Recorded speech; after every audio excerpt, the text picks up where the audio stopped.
Welcome back to StrataGames, I'm Jason, and today on Simple Strategy we're looking at the two-player deck-building game, Star Trek, Star Wars, Battlestar Star Realms?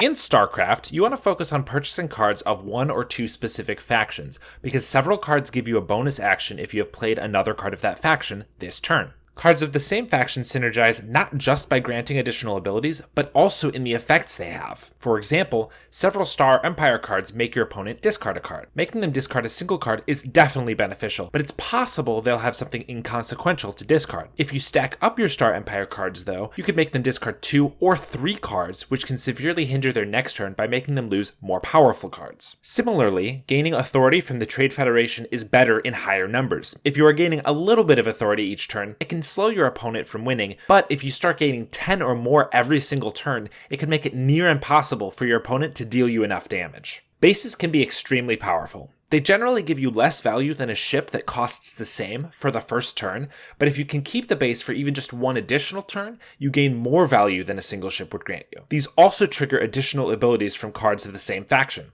Outposts, which your opponent has to attack first, can be particularly beneficial if you know your opponent hasn't been purchasing many cards that deal damage, as they stick around for a long time and can absorb the small amount of damage your opponent does happen to deal. Just like in Dominion, another popular deck building game, it's beneficial to scrap your starting cards whenever possible, especially the Vipers. While a single damage or coin can help you win, it would be better replaced by basically any card you purchase throughout the game. And just because you are focusing on one or two factions doesn't mean you should refuse to buy cards outside those factions. Even something like a Corvette replaces itself and gives you an extra damage, so might as well buy it if nothing else catches your eye. Buying cards that cost 1 or 2 gold is often better in the early game, even if you can afford a card that costs 4 or 5. The cheap cards have quite a high impact, especially when combined with other cards of that faction, that it makes sense to have a higher number of quality cards rather than just having one powerful card in your deck. And that's again, mostly in the early game. You've just leveled up! Thanks for watching Simple Strategy. If you enjoyed this video, be sure to like, subscribe, comment,